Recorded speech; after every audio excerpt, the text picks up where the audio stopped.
Imagínate esto. Son las 6 de la mañana de un domingo de enero. Miles de familias salvadoreñas están formadas afuera del aeropuerto internacional. Pero no van a viajar. No van a recibir a ningún familiar. Van a presenciar algo que hasta hace unos años hubiera parecido completamente imposible en El Salvador. Van a ver llegar 113.000 pares de zapatos escolares. 440.000 dispositivos tecnológicos. 345.000 uniformes. Y esto, amigos, es apenas una parte del megapaquete escolar 2026 que acaba de convertir a El Salvador en el país más comentado de toda Latinoamérica cuando se habla de educación. ¿Ustedes creen que esto es normal? ¿Alguna vez vieron algo así en sus países? Buenas a todos y bienvenidos a un nuevo episodio de Líder de Líderes. Hoy vamos a hablar de algo que está revolucionando completamente la educación en El Salvador y que tiene a toda la región mirando hacia este pequeño país centroamericano con una mezcla de asombro, admiración y, para qué negarlo, también con un poco de envidia. Estamos hablando del Paquete Escolar 2026, un programa que está entregando desde tablets de 8 pulgadas para niños de parvularia hasta computadoras portátiles de marcas reconocidas como del IHP para estudiantes de bachillerato. Todo completamente gratis. Todo entregado al inicio del año escolar. Y todo como parte de una visión educativa que busca algo muy ambicioso. Que la educación pública en El Salvador sea igual o mejor que la privada. Sí, escucharon bien.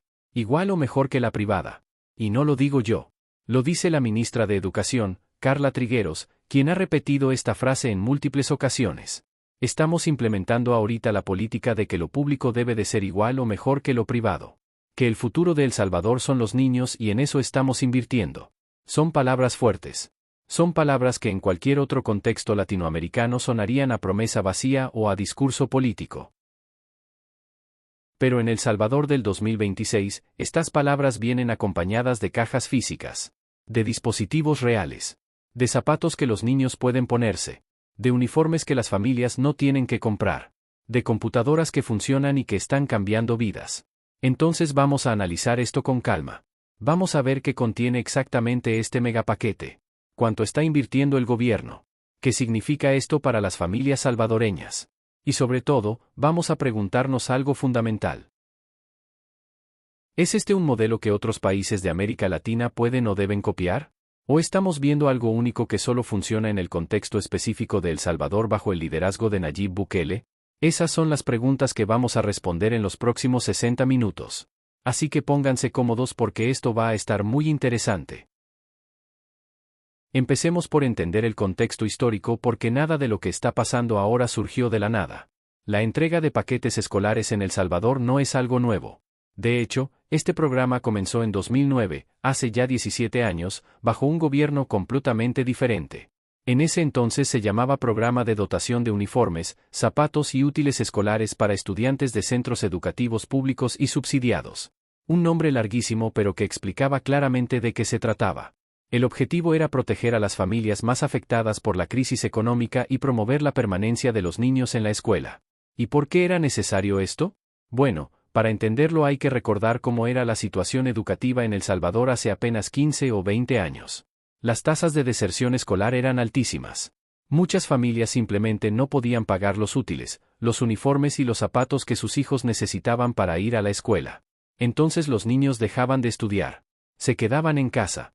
O peor aún, terminaban en las calles donde las pandillas los reclutaban fácilmente. Era un círculo vicioso terrible. La pobreza generaba falta de educación. La falta de educación generaba más pobreza. Y en medio de todo eso, las pandillas prosperaban. El programa inicial de paquetes escolares fue una respuesta a esa realidad. Y hay que reconocer que fue una buena política pública independientemente de quien la haya implementado. Durante años, el programa funcionó de manera bastante consistente.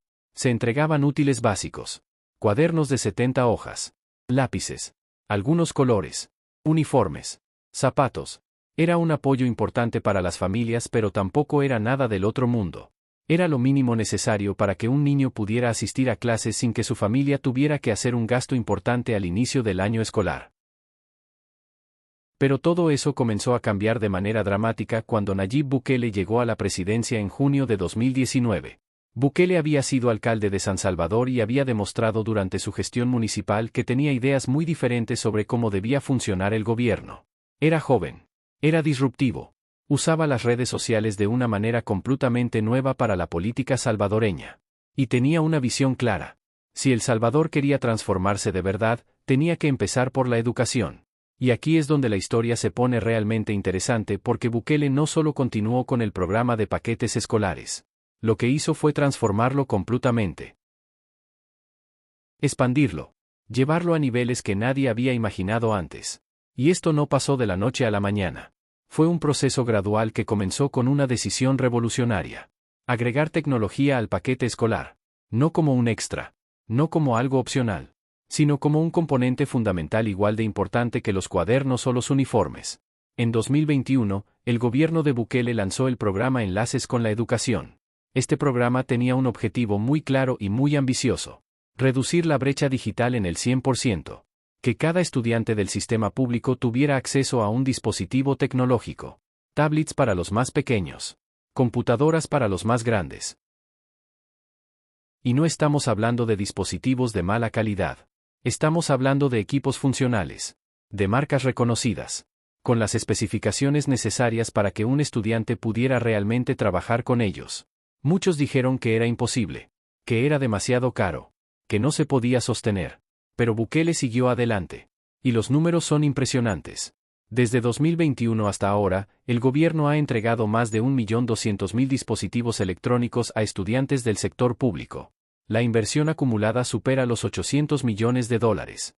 800 millones. En un país de 6,5 millones de habitantes. Es una cifra enorme. Es una apuesta gigantesca a la educación. Y aquí viene algo que es importante entender. Esta inversión en tecnología educativa llegó en el peor momento posible o en el mejor momento posible dependiendo de cómo lo veas. Porque todo esto estaba pasando justo cuando el mundo entero enfrentaba la pandemia de COVID-19. Las escuelas tuvieron que cerrar. La educación se volvió virtual de la noche a la mañana. Y ahí fue cuando se vio la diferencia brutal entre los países que estaban preparados tecnológicamente y los que no lo estaban. En muchos países de América Latina, la pandemia significó un retroceso educativo terrible. Los niños de familias pobres simplemente dejaron de estudiar porque no tenían computadoras. No tenían internet. No tenían manera de conectarse a las clases virtuales. Pero en El Salvador, gracias a que el gobierno había comenzado a entregar dispositivos justo antes de la pandemia, muchos estudiantes pudieron continuar con su educación. No fue perfecto. Hubo problemas. Pero la diferencia con otros países fue notable. Esta experiencia le dio a Bukele y a su equipo una convicción aún mayor. La tecnología no era un lujo. Era una necesidad fundamental para la educación del siglo XXI. Y si El Salvador quería competir en el mundo moderno, necesitaba que todos sus estudiantes, no solo los de familias acomodadas, tuvieran acceso a esa tecnología desde pequeños. Ahora, hablemos de la primera dama Gabriela de Bukele porque ella juega un papel absolutamente fundamental en toda esta transformación educativa. Gabriela no es solo la esposa del presidente. Ella ha asumido un rol de liderazgo muy activo en temas de educación y específicamente en lo que se llama la Política Nacional de Primera Infancia. Este programa se llama Crecer Juntos y es básicamente la columna vertebral de todo el enfoque educativo del gobierno actual. ¿Y qué propone Crecer Juntos? Básicamente que la inversión en educación debe comenzar desde los primeros años de vida. Que no puedes esperar hasta que un niño tenga 6 o 7 años para empezar a preocuparte por su educación. Que la parvularia, lo que en otros países llaman preescolar o jardín de infantes, es absolutamente crucial. Y que si quieres cambiar el futuro de un país, tienes que empezar con los más pequeños. Gabriela de Bukele ha dicho en múltiples ocasiones que el trabajo con primera infancia probablemente verá sus resultados dentro de mucho tiempo. Que ellos están cambiando vidas hoy pero que el impacto real se medirá en años o décadas. Y esto es algo que hay que valorar porque vivimos en una época donde todo es inmediatez. Donde los políticos solo piensan en el siguiente ciclo electoral. Pero aquí hay alguien diciendo abiertamente que están haciendo inversiones cuyos resultados no se verán en su periodo de gobierno. Que están plantando árboles bajo cuya sombra tal vez ellos nunca se sentarán. Para financiar todo esto, el gobierno salvadoreño consiguió un préstamo del Banco Mundial de $500 millones específicamente para la Política Nacional de Primera Infancia. Además, el Banco Centroamericano de Integración Económica aprobó $200 millones adicionales para el programa Mi Nueva Escuela que vamos a analizar en detalle más adelante. Estas no son cifras menores. Estamos hablando de $700 millones en financiamiento internacional específicamente para educación. Y aquí viene una pregunta legítima que muchos se hacen. ¿Es sostenible esto? ¿Puede El Salvador realmente mantener este nivel de inversión educativa a largo plazo? ¿O estamos viendo un boom temporal que eventualmente se va a derrumbar? Son preguntas válidas. Y la respuesta honesta es que todavía no lo sabemos con certeza. Lo que sí sabemos es que el gobierno de Bukele ha demostrado una capacidad de ejecución y de conseguir financiamiento que gobiernos anteriores no tenían. Ha logrado negociar préstamos con organismos internacionales. Ha reorientado partidas presupuestarias. Ha hecho de la educación una prioridad presupuestaria real y no solo discursiva. Pero bueno, ya hemos hablado suficiente de historia y contexto. Ahora vamos a lo que todos quieren saber. ¿Qué contiene exactamente este megapaquete escolar 2026 que está causando tanto revuelo? Porque una cosa es hablar de inversiones millonarias y otra cosa es ver qué recibe cada estudiante de manera concreta. Empecemos con lo más impresionante. La tecnología. Porque este es el elemento que realmente diferencia al paquete escolar salvadoreño de cualquier otro en América Latina. Y aquí viene lo interesante. No todos los estudiantes reciben el mismo dispositivo. El gobierno ha segmentado la entrega según el nivel educativo. Y esto tiene mucho sentido pedagógico. Los niños de parvularia reciben tablets de 8 pulgadas. Son dispositivos pequeños, manejables para manos de niños de 4 o 5 años. No son juguetes. Son tablets reales con aplicaciones educativas diseñadas específicamente para estimular el desarrollo cognitivo en la primera infancia. Los niños pueden aprender colores, formas, números, letras. Pueden desarrollar su coordinación motriz. Todo a través de juegos y actividades interactivas. Y lo más importante es que estos niños, desde los 4 años, están desarrollando una familiaridad natural con la tecnología que los va a acompañar el resto de sus vidas. Para los estudiantes de primero a tercer grado, las tablets son un poco más grandes. De 10 pulgadas. Esto les da más espacio para trabajar. Pueden ver videos educativos más cómodamente. Pueden hacer ejercicios de lectura y escritura. Pueden acceder a bibliotecas digitales.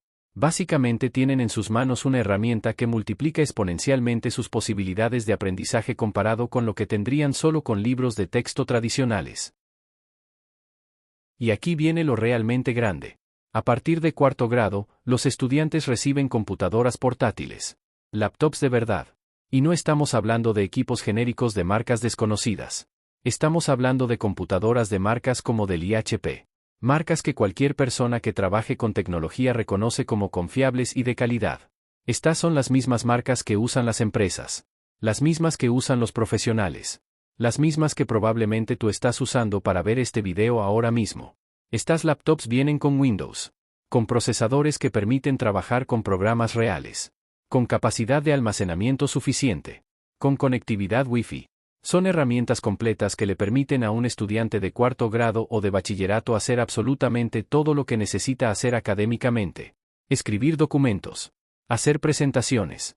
Investigar en Internet. Programar. Diseñar. Crear. Todo. Y aquí viene algo que la ministra Carla Trigueros ha enfatizado mucho. Estos dispositivos no son préstamos. No son propiedad del gobierno que los estudiantes usan temporalmente. Son de los estudiantes. Se los pueden llevar a casa. Pueden usarlos para lo que necesiten. La idea es que cada estudiante tenga su propia herramienta tecnológica personal. Entonces hagamos las cuentas. Para el ciclo escolar 2026, el gobierno adquirió 440.000 dispositivos nuevos.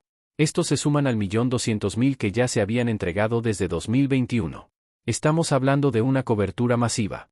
De que prácticamente cada estudiante del sistema público que necesita un dispositivo lo tiene o lo va a tener.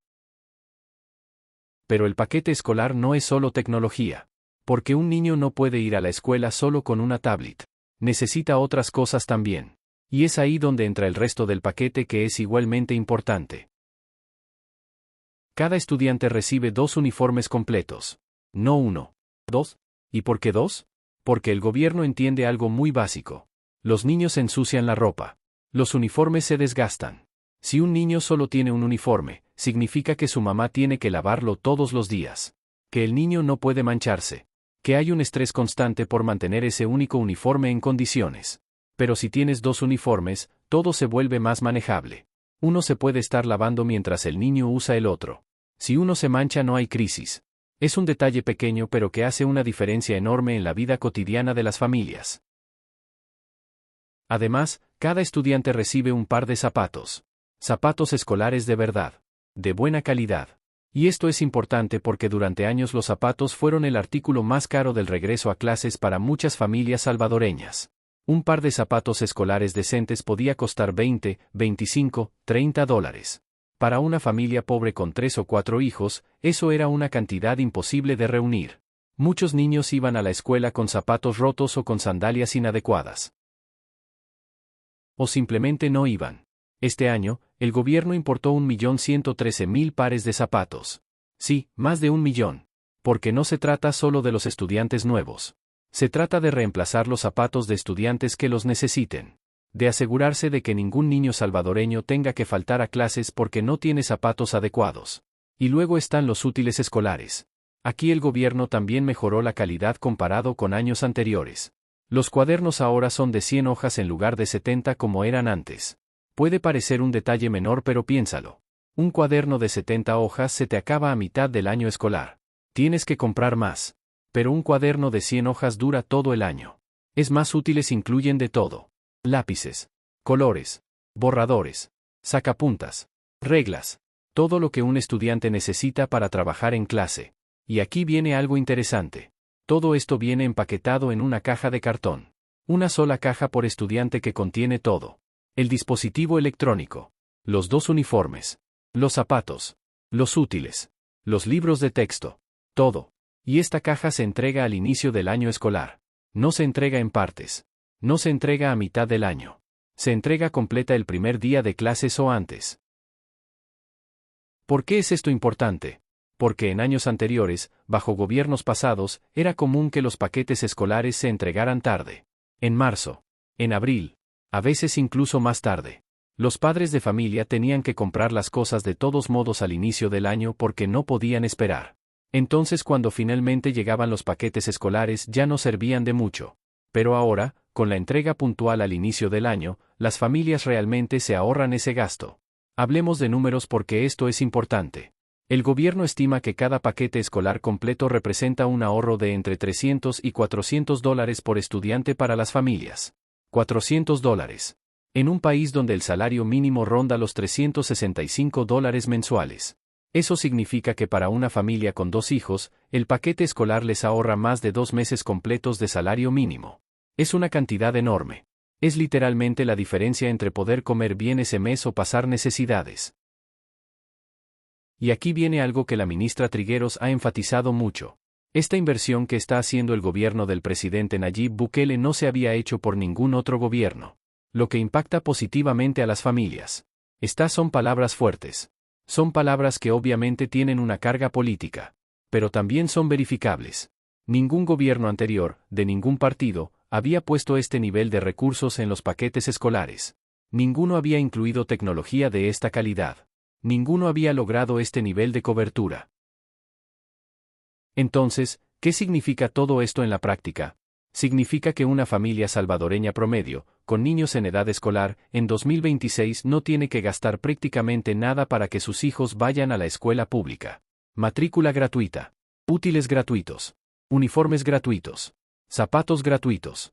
Tecnología gratuita. Además, el gobierno también proporciona alimentación escolar. Desayuno o refrigerio para los estudiantes. Esto es parte de otro programa diferente pero que complementa el paquete escolar.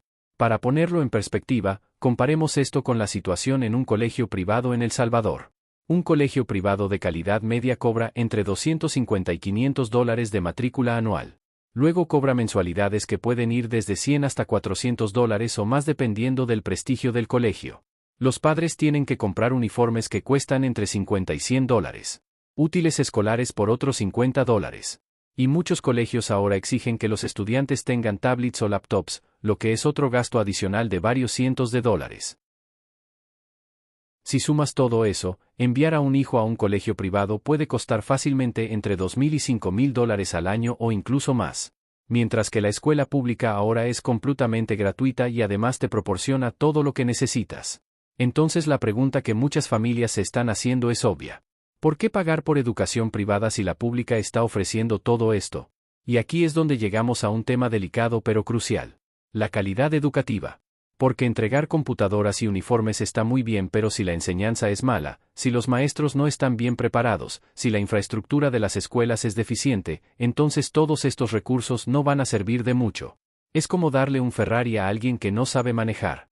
Entonces tenemos que preguntarnos, ¿está mejorando realmente la calidad de la educación pública en El Salvador? Esta es una pregunta complicada y la respuesta honesta es que es mixta.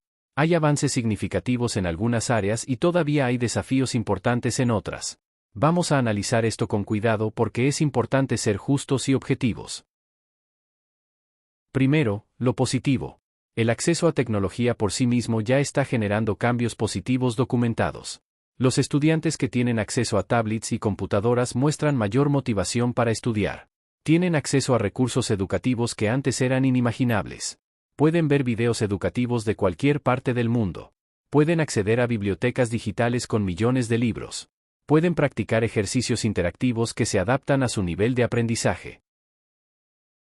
Además, los maestros están recibiendo capacitación específica para usar estos dispositivos en el aula. El gobierno ha implementado programas de formación docente donde los maestros aprenden a integrar la tecnología en sus planes de clase. No se trata solo de dar una computadora y esperar que todo mejore mágicamente. Hay un esfuerzo sistemático por cambiar las metodologías de enseñanza. Por otro lado, existen desafíos reales que no podemos ignorar. Uno de los más grandes es la infraestructura. Muchas escuelas públicas en El Salvador, especialmente en zonas rurales, están en condiciones deplorables. Techos que gotean, baños que no funcionan, aulas sin ventilación adecuada, mobiliario roto. El gobierno prometió remodelar 5.150 centros educativos en 5 años bajo el programa Mi Nueva Escuela. Pero los datos muestran que el avance ha sido mucho más lento de lo prometido. Según reportes independientes, hasta diciembre de 2024, se habían completado solo 424 escuelas. Eso es menos del 8% de la meta. El propio presidente Bukele admitió en 2023 que el programa iba muy atrasado. Reconoció que habían encontrado necesidades no previstas inicialmente, que las cosas estaban tomando más tiempo del esperado, y lanzó un nuevo programa llamado 2 escuelas por día para intentar acelerar el proceso. En noviembre de 2025, Bukele inauguró 70 escuelas de ese programa. Fue un evento mediático grande. El presidente recorrió las instalaciones. Habló del progreso. Prometió que había otras 254 en construcción. Pero incluso siendo generosos con los números, estamos muy lejos de las 1.000 escuelas por año que se habían prometido originalmente. ¿Significa esto que el programa es un fracaso? No necesariamente. Construir y remodelar escuelas es un proceso complejo.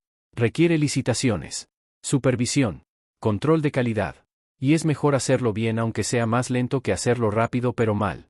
Pero sí significa que hay que ser realistas sobre los tiempos y sobre las limitaciones. Otro desafío importante es la formación y las condiciones de los maestros. El sistema educativo salvadoreño tiene alrededor de 60.000 docentes. Muchos de ellos están muy bien preparados y son profundamente comprometidos. Pero también es cierto que los salarios docentes en El Salvador no son particularmente altos. Un maestro de escuela pública gana entre $600 y $1.000 al mes dependiendo de su antigüedad y nivel educativo. No es un salario malo pero tampoco es excepcional. Además, muchos maestros tienen que trabajar en condiciones difíciles. Aulas sobrepobladas. Recursos limitados. Estudiantes que vienen de contextos familiares muy complicados. Todo esto hace que la docencia sea un trabajo demandante y a veces poco valorado socialmente. Entonces, ¿cómo aseguras que los mejores talentos del país quieran ser maestros? Esa es una pregunta que el gobierno todavía está tratando de responder. Ahora bien, a pesar de estos desafíos, hay que reconocer algo importante. La percepción de la educación pública en El Salvador está cambiando. Durante décadas, la educación pública tenía un estigma. Era vista como la educación de los pobres, de los que no podían pagar algo mejor. Los padres que tenían aunque sea un poco de recursos extra trataban de meter a sus hijos en colegios privados, no importa que fueran colegios de mala calidad, simplemente porque lo privado era visto como superior. Pero ahora eso está cambiando. Las familias ven que la escuela pública te da una laptop de lo HP. Que te da uniformes de buena calidad, que te da todos los útiles, y empiezan a preguntarse si realmente vale la pena el sacrificio económico de pagar un colegio privado. De hecho, datos recientes muestran que algunos colegios privados han tenido que cerrar por baja matrícula. Al menos 12 colegios cerraron en 2025. Algunos padres están moviendo a sus hijos de vuelta al sistema público. Esto es algo que no habíamos visto antes en El Salvador. Una migración de estudiantes desde el sector privado hacia el público. Normalmente la migración es al revés. Esto nos dice algo importante. Que el gobierno está logrando cambiar la narrativa. Está logrando que las personas vean la educación pública como una opción legítima y deseable. ¿Pero qué hay de la calidad educativa medida en resultados concretos? Aquí los datos son menos claros. La prueba nacional que se aplica a estudiantes de bachillerato ha mostrado mejoras modestas en los últimos años. Pero tampoco ha habido un salto espectacular. La brecha entre educación pública y privada en términos de resultados de aprendizaje sigue existiendo aunque se ha reducido un poco. En 2022, El Salvador participó por primera vez en las pruebas PISA de la OCDE que evalúan competencias en lectura, matemáticas y ciencias. Los resultados mostraron que El Salvador está significativamente por debajo del promedio de la OCDE. Pero esto no es sorprendente. Todos los países latinoamericanos están por debajo de ese promedio. Lo interesante será ver cómo evolucionan estos resultados en los próximos años ahora que toda una generación de estudiantes está creciendo con acceso a tecnología desde pequeños. Porque aquí viene lo fundamental. Los cambios educativos reales toman tiempo. Mucho tiempo. No puedes entregar computadoras en 2021 y esperar que los resultados educativos cambien dramáticamente en 2023. La educación no funciona así. Los niños que recibieron tablets en parvularia en 2021 apenas están en tercer o cuarto grado ahora. Van a pasar años antes de que podamos evaluar verdaderamente el impacto de todas estas inversiones. Entonces cuando la primera dama Gabriela de Bukele dice que probablemente verán los resultados de su trabajo dentro de mucho tiempo, no está siendo evasiva. Está siendo realista sobre cómo funciona el cambio educativo. Están plantando semillas que darán fruto en 1 o 2 décadas. Y eso requiere una visión a largo plazo que es poco común en la política. Ahora bien, hablemos de algo que genera mucho debate. Los productores locales. Porque durante años, el programa de paquetes escolares era una fuente importante de ingresos para pequeñas y medianas empresas salvadoreñas. Había fábricas que producían cuadernos, talleres que hacían uniformes, zapaterías que fabricaban zapatos escolares. Y todo eso generaba empleos locales. Pero cuando el gobierno de Bukele empezó a importar dispositivos electrónicos por cientos de miles, inevitablemente tuvo que recurrir a proveedores internacionales. Porque El Salvador no fabrica tablets ni laptops. Entonces comenzaron a llegar cargamentos desde China, desde otros países de Asia, desde Estados Unidos. Y algunos productores locales se sintieron desplazados. La ministra Trigueros ha tenido que salir a desmentir repetidamente rumores sobre que se dejó de comprar a productores salvadoreños. Ella insiste en que se le sigue comprando exactamente lo mismo que antes. Que los uniformes se siguen haciendo localmente. Que los zapatos también. Que solo la tecnología viene de afuera porque no hay opción local. Y esto plantea una tensión interesante. Por un lado, el gobierno quiere apoyar la industria local. Por otro lado, quiere dar a los estudiantes los mejores productos posibles. ¿Deberías comprar cuadernos de menor calidad solo porque se fabrican localmente? ¿O deberías buscar los mejores cuadernos disponibles aunque vengan de afuera? No hay una respuesta fácil a esto. Lo que el gobierno parece haber decidido es un enfoque mixto. Lo que se puede producir localmente con buena calidad se compra localmente. Los uniformes. Los zapatos, los cuadernos. Pero la tecnología, que es el componente más importante y más caro, se importa porque no hay otra opción realista. Y se importa buscando las mejores marcas disponibles porque la prioridad es que los estudiantes tengan herramientas que realmente funcionen. Esto nos lleva a una pregunta más amplia. ¿Cuánto cuesta todo esto realmente? Ya mencionamos que el gobierno ha invertido más de $800 millones en dispositivos electrónicos desde 2021. Pero ese es solo un componente. Cuando sumas los uniformes, los zapatos, los útiles, la alimentación escolar, el mantenimiento de escuelas, los salarios de maestros, todo, el presupuesto total de educación en El Salvador está alrededor de $1.500 millones al año. Eso representa aproximadamente el 16% del presupuesto nacional total. Es una porción significativa. No es la más alta de la región. Países como Costa Rica invierten un porcentaje mayor de su PIB en educación. Pero es una inversión considerable especialmente para un país pequeño que todavía enfrenta muchos desafíos económicos. Y aquí viene una pregunta legítima que muchos economistas se hacen. ¿Es sostenible esto fiscalmente? El Salvador tiene una deuda pública significativa. Tiene obligaciones con organismos internacionales. Tiene necesidades en muchas otras áreas como salud, seguridad, infraestructura. ¿Puede realmente mantener este nivel de inversión educativa año tras año? El gobierno argumenta que sí, que esta es una inversión, no un gasto, que cada dólar invertido en educación va a retornar multiplicado en forma de una fuerza laboral más calificada, de mayor productividad, de menos criminalidad. Y hay evidencia internacional que respalda esto. Los países que invierten fuertemente en educación tienden a tener mejor desarrollo económico a largo plazo. Pero también es cierto que El Salvador está haciendo estas inversiones en un contexto económico delicado. La economía salvadoreña creció apenas 2 o 3% en los últimos años. El país adoptó el Bitcoin como moneda de curso legal, lo cual ha sido controversial. Hay presiones fiscales importantes. Entonces la pregunta de sostenibilidad es válida y será algo que habrá que monitorear en los próximos años. Ahora vamos a hablar de algo que es crucial pero que a veces se pasa por alto. La primera infancia. Porque el paquete escolar 2026 incluye, por primera vez de manera formal y masiva, a los niños de parvularia. Esos niños de 4 y 5 años que están en sus primeros años de escuela. Y este es un cambio profundamente importante. Durante décadas, la parvularia fue vista como algo opcional. Casi como una guardería glorificada. Muchas familias ni siquiera llevaban a sus hijos a parvularia. Los metían directamente a primer grado. Y nadie pensaba que eso fuera un problema grave. Pero la ciencia educativa moderna nos dice algo muy diferente. Nos dice que los primeros años de vida son absolutamente cruciales para el desarrollo cognitivo. Que lo que aprende un niño de 0 a 6 años determina en gran medida su capacidad de aprendizaje futura. Un niño que llega a primer grado sin haber pasado por parvularia está en desventaja. No ha desarrollado ciertas habilidades básicas. No está acostumbrado a la rutina escolar. No ha socializado con otros niños de su edad en un entorno estructurado. Y esas desventajas iniciales tienden a acumularse.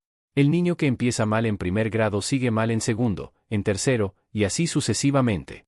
Entonces cuando el gobierno decide que los niños de parvularia van a recibir tablets de 8 pulgadas como parte del paquete escolar, no es solo un regalo bonito.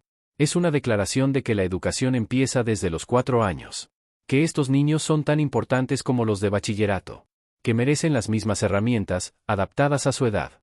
Y aquí es donde la política nacional de primera infancia Crecer Juntos se conecta directamente con el paquete escolar. Porque no se trata solo de dar dispositivos.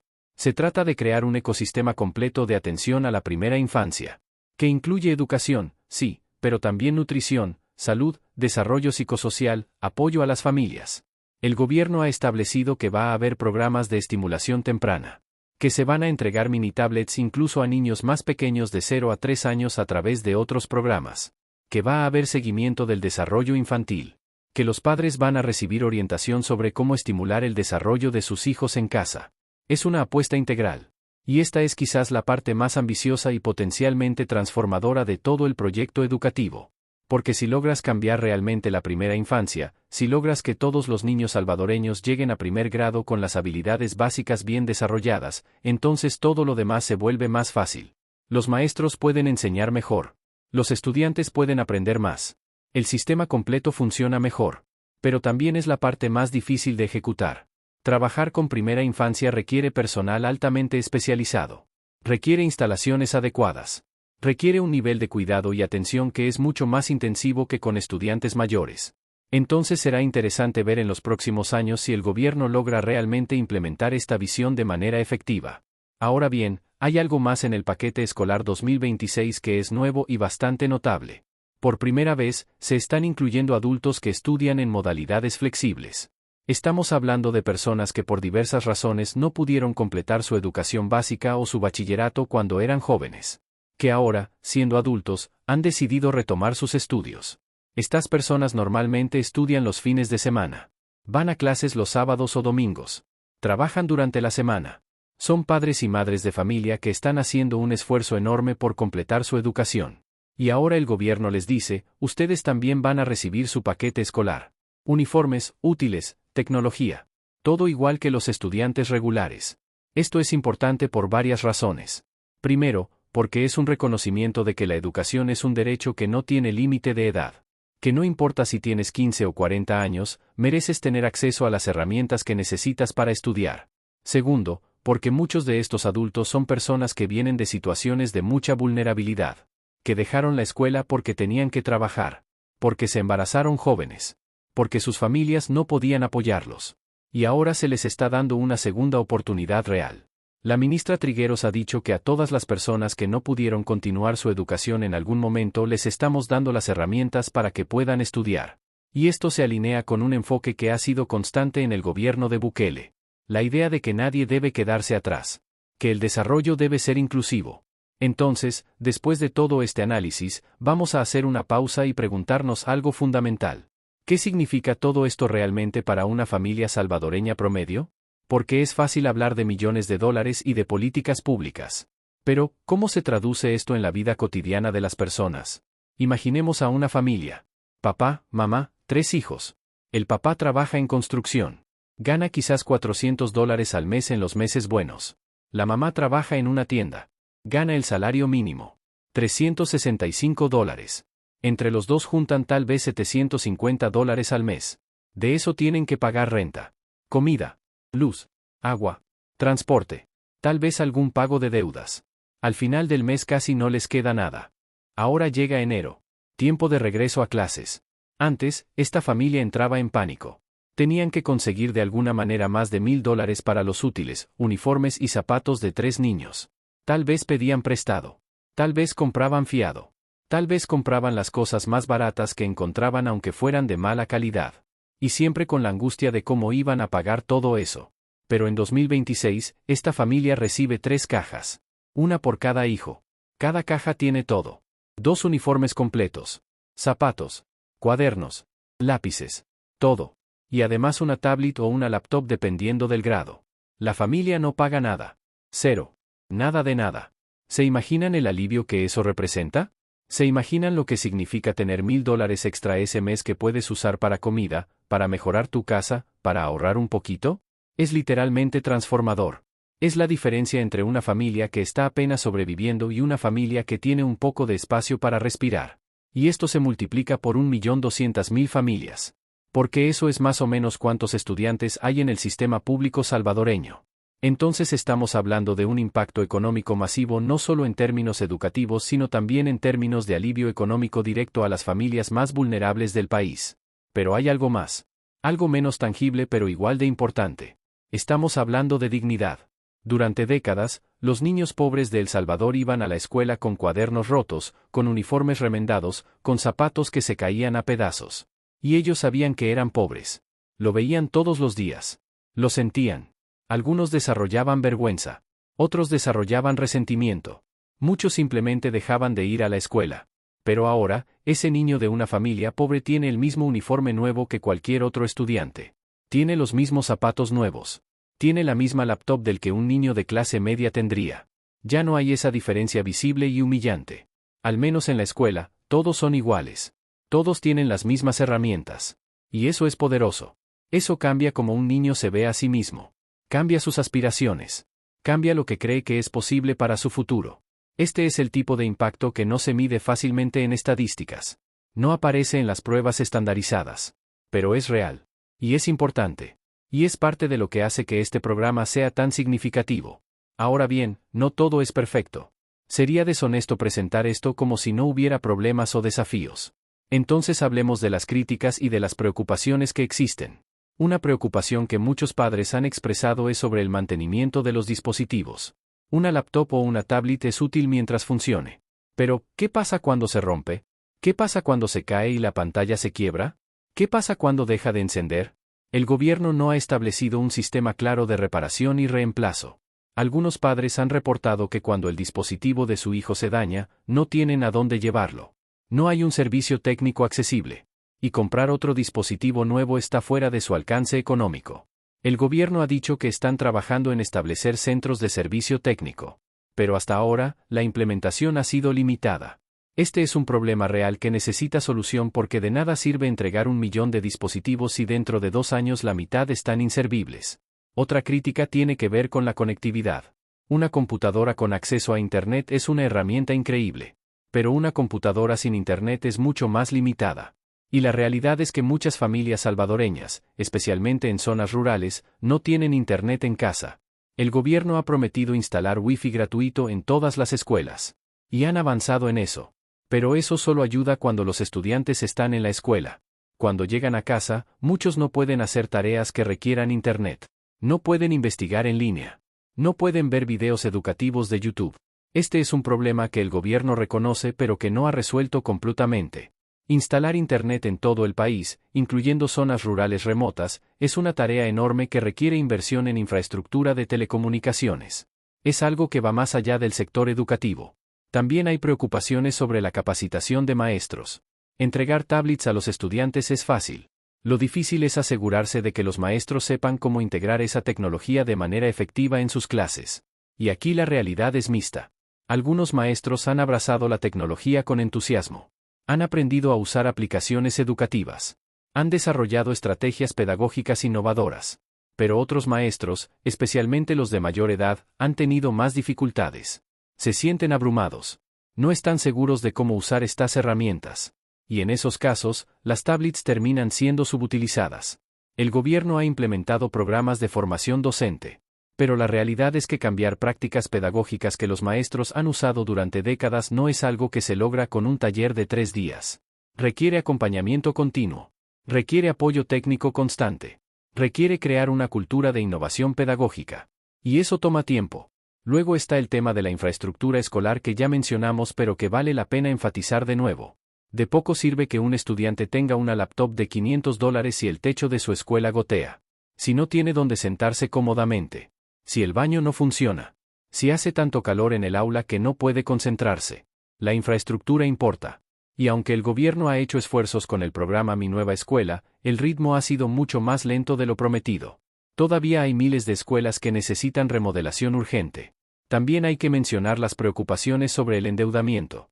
El Salvador está tomando préstamos importantes para financiar estas inversiones educativas. Préstamos del Banco Mundial, del BCIE, de otros organismos. Esos préstamos eventualmente tienen que pagarse. Con intereses. ¿Qué pasa si en 5 o 10 años la economía salvadoreña no ha crecido suficiente? ¿Qué pasa si el próximo gobierno no puede o no quiere mantener este nivel de inversión? Estas son preguntas legítimas que algunos economistas plantean. El contraargumento del gobierno es que la inversión en educación es la única manera sostenible de desarrollar el país. Que sin educación de calidad, El Salvador está condenado a seguir siendo pobre. Que el costo de no invertir en educación es mucho mayor que el costo de endeudarse para hacerlo. Y hay mucha verdad en esto. Pero también es cierto que el balance fiscal es delicado y que hay riesgos. Entonces, con todos estos matices en mente, vamos a hacer algo importante. Vamos a comparar lo que está pasando en El Salvador con lo que pasa en otros países de América Latina. Porque el contexto regional nos ayuda a entender qué tan único o replicable es este modelo. Si miramos a Guatemala, el país vecino de El Salvador, la situación es muy diferente. Guatemala tiene programas de útiles escolares pero son mucho más limitados. No incluyen tecnología. La calidad de los materiales es inferior. Y la cobertura no es universal. Muchas escuelas rurales en Guatemala ni siquiera reciben los paquetes básicos. La inversión en educación como porcentaje del PIB es significativamente menor que en El Salvador.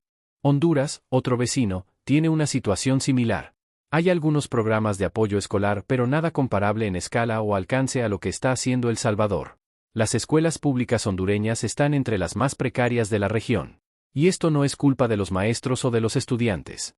Es simplemente que no ha habido la voluntad política o la capacidad de ejecución para hacer inversiones significativas.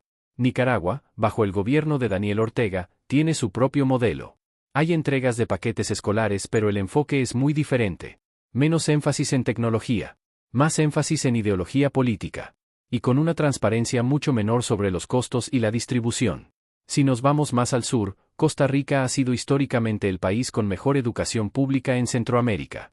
Invierte alrededor del 7% de su PIB en educación, uno de los porcentajes más altos de América Latina. Tienen programas de comedores escolares bien establecidos. Y recientemente han empezado a entregar dispositivos tecnológicos también. Pero incluso Costa Rica no ha logrado la cobertura universal de laptops que está logrando El Salvador. Parte de esto es porque Costa Rica ya tenía un sistema educativo más desarrollado, entonces no necesitaba hacer cambios tan dramáticos.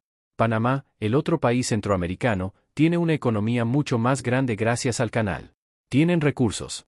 Pero paradójicamente, no han implementado programas de paquetes escolares tan ambiciosos como El Salvador.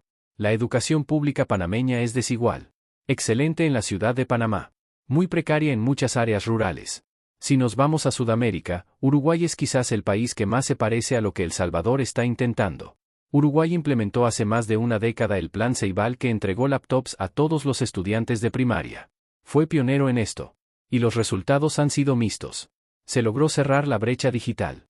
Los estudiantes aprendieron a usar tecnología. Pero los resultados educativos medidos en pruebas no mejoraron dramáticamente. Esto nos enseña algo importante. La tecnología por sí sola no es suficiente. Necesitas un ecosistema completo de buena pedagogía, buenos maestros, buena infraestructura, apoyo familiar. Chile tiene uno de los mejores sistemas educativos de América Latina en términos de resultados. Pero es también uno de los más desiguales. Hay escuelas públicas excelentes y hay escuelas públicas terribles.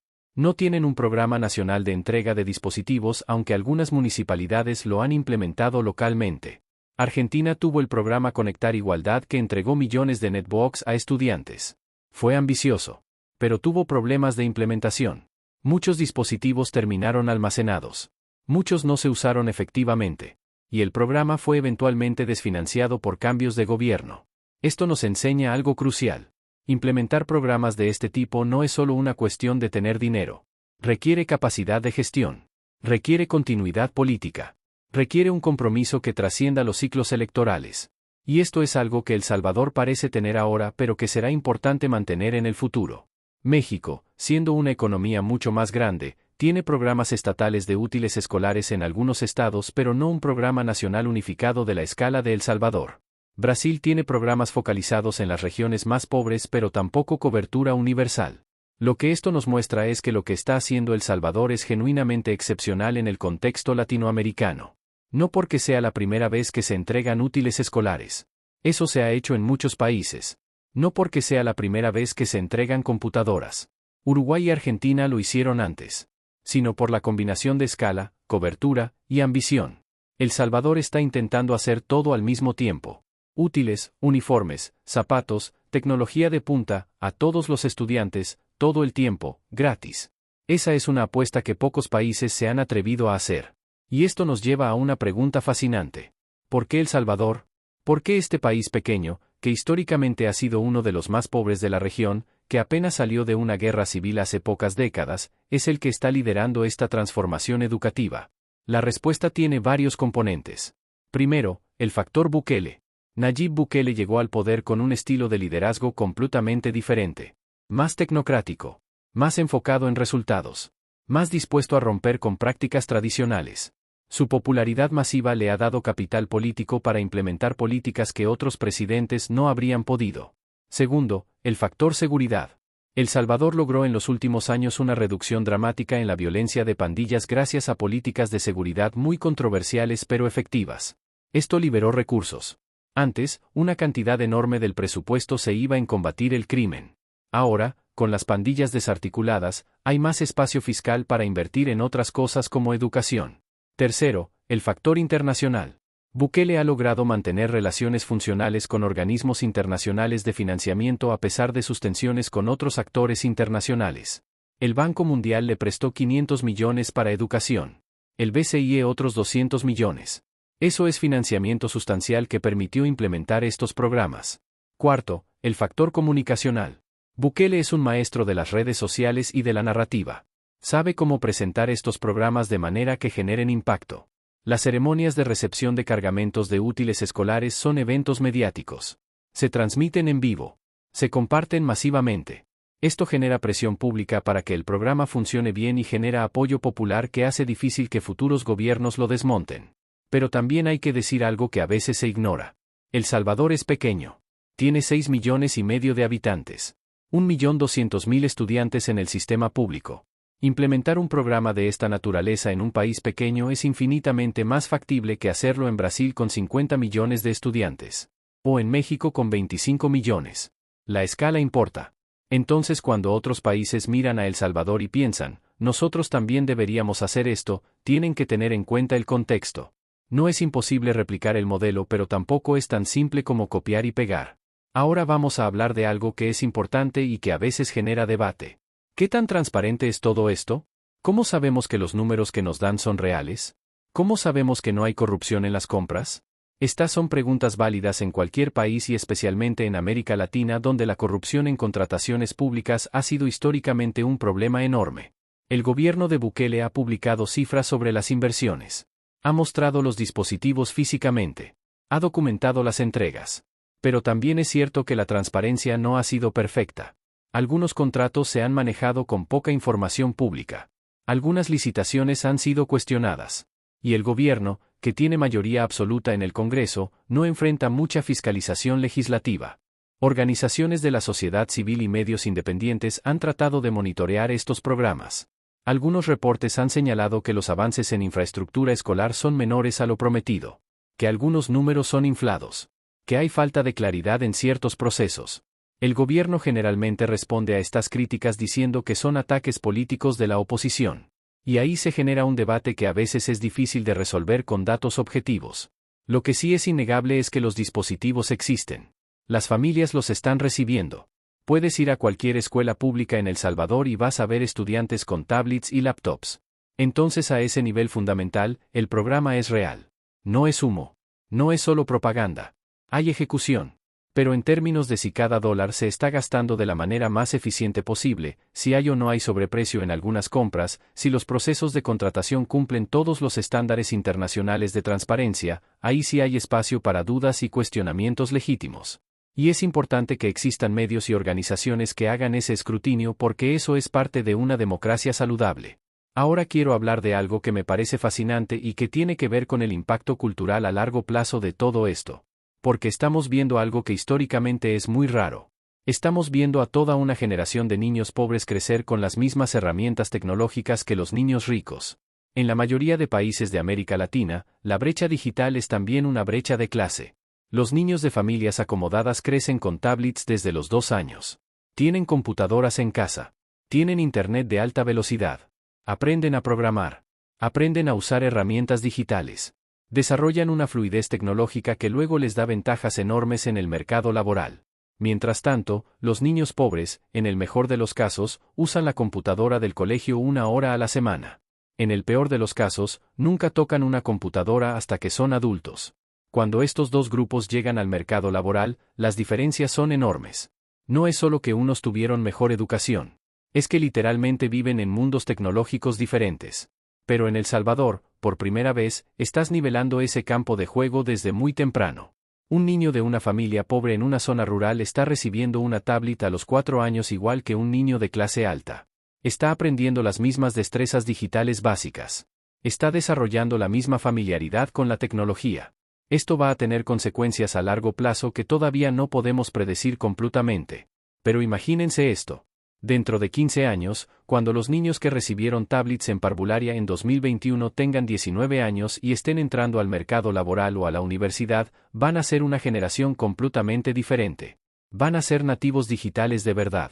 Van a ser una generación que creció asumiendo que la tecnología estaba disponible para todos, no solo para algunos. Y esto puede cambiar fundamentalmente la estructura social del país. Puede romper ciclos de pobreza. Puede crear oportunidades que antes no existían. Puede hacer que El Salvador produzca una nueva generación de programadores, diseñadores, emprendedores tecnológicos que vengan de todos los sectores sociales, no solo de la élite. Obviamente esto no va a pasar automáticamente. La tecnología es una herramienta, no una solución mágica. Pero es una herramienta poderosa. Y democratizar el acceso a esa herramienta es un paso importante. Ahora bien, también tenemos que hablar de los riesgos. Porque todo lo que estamos describiendo suena muy positivo, pero hay posibles problemas que debemos considerar. Un riesgo es el de dependencia. Si toda la educación salvadoreña se vuelve dependiente de dispositivos electrónicos importados, ¿qué pasa si hay una crisis internacional que interrumpe esas importaciones? ¿Qué pasa si el gobierno pierde acceso a financiamiento y no puede seguir comprando dispositivos? El sistema educativo quedaría muy vulnerable. Otro riesgo es el de obsolescencia tecnológica. Una laptop que compras hoy va a estar obsoleta en 5 años. Una tablet que es de punta hoy va a ser lenta en 3 años. Entonces el gobierno no puede simplemente entregar dispositivos una vez y olvidarse. Necesita tener un plan de actualización continua. Y eso es costoso. También está el riesgo de que la tecnología se convierta en una distracción en lugar de una herramienta de aprendizaje. Si los estudiantes usan sus tablets solo para jugar o para redes sociales y no para aprender, entonces la inversión no está logrando su objetivo. Esto requiere supervisión, políticas de uso apropiado, educación digital. Y luego está el riesgo político. Todo esto depende mucho de la continuidad de políticas. Bukele tiene un apoyo popular enorme ahora. Su partido tiene mayoría absoluta. Puede implementar lo que quiera. Pero, ¿qué pasa cuando eventualmente haya un cambio de gobierno? ¿El próximo presidente va a mantener estos programas? ¿O va a decidir que hay otras prioridades? La historia de América Latina está llena de programas sociales exitosos que fueron desmantelados cuando cambió el gobierno. Estos riesgos son reales y es importante que los tomemos en serio. No para desacreditar lo que se está logrando, sino para pensar en cómo se puede proteger y sostener a largo plazo. Vamos llegando al final de este análisis y quiero que reflexionemos juntos sobre algo más amplio. ¿Qué nos enseña todo esto sobre liderazgo? ¿Qué nos enseña sobre cómo transformar un país? Porque al final, ese es el tema de este canal. Liderazgo. Y el caso del megapaquete escolar salvadoreño es un caso de estudio fascinante sobre liderazgo transformacional. Lo primero que nos enseña es la importancia de tener una visión clara y comunicarla efectivamente. Bukele y su equipo no dijeron simplemente vamos a mejorar la educación. Dijeron vamos a hacer que lo público sea igual o mejor que lo privado. Es una meta específica. Es medible. Es comprensible para cualquier persona. Y crea una narrativa potente que moviliza apoyo. Lo segundo es la importancia de la ejecución. Hay muchos políticos en América Latina que hacen promesas hermosas, pero pocos que ejecutan. Bukele ha demostrado capacidad de hacer que las cosas pasen. Los dispositivos llegan. Los paquetes se distribuyen. Puede haber demoras. Puede haber problemas. Pero hay ejecución real. Lo tercero es la importancia del timón político. Bukele implementó estos programas en un momento en que tenía capital político altísimo. Justo después de haber logrado el éxito del Plan Control Territorial que redujo la violencia. La gente confiaba en él. Entonces tenía espacio para hacer inversiones grandes que en otro contexto hubieran sido muy cuestionadas. Lo cuarto es la importancia de construir sobre lo que ya existe. El programa de paquetes escolares no empezó con Bukele. Ya existía. Pero él lo tomó y lo transformó. Lo expandió. Lo mejoró. A veces el mejor liderazgo no es inventar todo desde cero, sino tomar algo que funciona mediocremente y hacerlo funcionar excelentemente. Y lo quinto es la importancia de pensar a largo plazo. Invertir en educación, especialmente en primera infancia, es una apuesta cuyos resultados no se van a ver inmediatamente. Requiere una visión que vaya más allá del próximo ciclo electoral. Y eso es difícil en democracia donde los políticos están siempre pensando en la próxima elección. Entonces, después de todo este análisis, volvamos a la pregunta con la que empezamos. ¿Es el megapaquete escolar salvadoreño un modelo que otros países deberían copiar? La respuesta honesta es, depende. Depende del contexto. Depende de la capacidad de ejecución. Depende de la voluntad política. Depende de la disponibilidad de recursos. Lo que sí creo que es universal y replicable es el principio fundamental, que la educación debe ser una prioridad real. No solo discursiva. Que vale la pena invertir recursos significativos en dar a todos los niños las herramientas que necesitan para aprender. Que la tecnología educativa no es un lujo sino una necesidad en el siglo XXI. Y que es posible, con liderazgo y ejecución, transformar el sistema educativo de un país en pocos años. Cada país tendrá que adaptar el modelo a su realidad. Un país más grande necesitará escalarlo de manera diferente. Un país más pobre necesitará encontrar formas más económicas de implementarlo. Un país con mejor infraestructura tecnológica podrá ir más lejos. Pero el principio de democratizar el acceso a herramientas educativas de calidad es algo que todos los países latinoamericanos deberían tomar en serio. Y es que al final, esto es una cuestión de justicia. Durante generaciones, los niños pobres de América Latina han tenido que conformarse con sistemas educativos de segunda categoría. Han tenido que estudiar con materiales insuficientes, en instalaciones inadecuadas, con recursos limitados.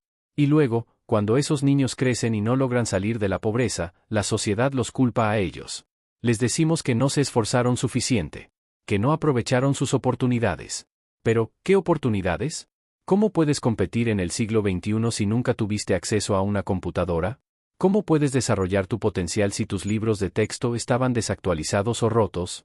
¿Cómo puedes soñar con un futuro diferente si tu escuela se estaba cayendo a pedazos? Lo que está haciendo El Salvador, con todos sus defectos y limitaciones, es decir que eso no tiene que ser así. Que es posible crear las condiciones para que todos los niños, independientemente de su origen económico, tengan una oportunidad real. No una oportunidad teórica. Una oportunidad real. Con herramientas reales. Con recursos reales. Y sí, todavía hay muchos desafíos. La infraestructura necesita mejorar más. Los maestros necesitan más apoyo y capacitación.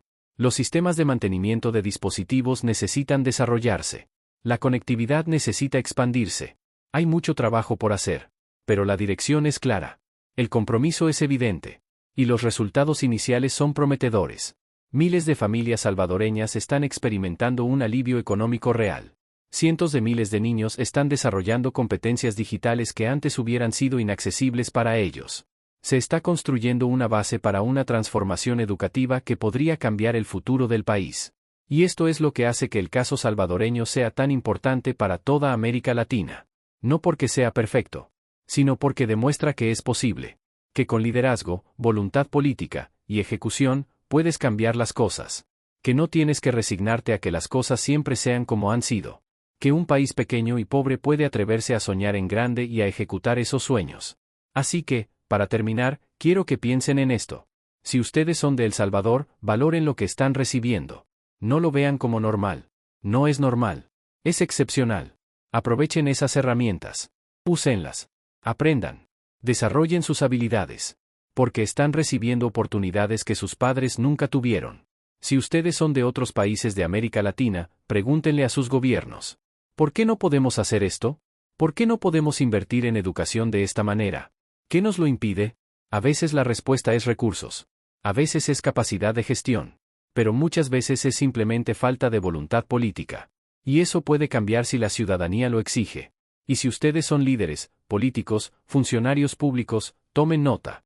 Este es un ejemplo de cómo el gobierno puede marcar una diferencia real en la vida de las personas. De cómo las políticas públicas bien diseñadas y bien ejecutadas pueden transformar sociedades. De cómo la inversión en educación no es un gasto sino la mejor inversión que un país puede hacer. El Salvador del 2026 está escribiendo un capítulo nuevo en la historia educativa de América Latina. No sabemos todavía cómo va a terminar ese capítulo. No sabemos si todos estos esfuerzos van a producir los resultados que se esperan. Eso lo sabremos en 10, en 15, en 20 años cuando los niños que hoy están recibiendo tablets sean adultos productivos. Pero lo que sí sabemos es que están intentando algo importante. Algo audaz. Algo que, si funciona, podría servir de modelo para toda la región. Y eso, por sí mismo, ya es significativo. Así que gracias por acompañarme en este análisis profundo del Megapaquete Escolar Salvadoreño 2026. Espero que les haya dado una perspectiva completa de lo que está pasando, de los logros, de los desafíos, de las implicaciones. Me encantaría saber qué piensan ustedes. ¿Creen que este modelo es sostenible a largo plazo? ¿Creen que sus países deberían implementar algo similar? ¿Qué preocupaciones tienen? ¿Qué preguntas les quedan? Déjenme sus comentarios aquí abajo. Construyamos una conversación. Porque estos temas son importantes y merecen que los discutamos con seriedad y con respeto. Si este contenido les pareció valioso, ayúdenme a llegar a más personas. Den like. Compartan el video. Suscríbanse al canal si todavía no lo han hecho. Activen la campanita para recibir notificaciones. Porque seguiremos analizando estos temas de liderazgo, de políticas públicas, de transformación social en América Latina. Y recuerden, el futuro de nuestros países lo construimos entre todos. Con información. Con análisis. Con debate constructivo. Y sobre todo, con el compromiso de no conformarnos con la mediocridad. De exigir más.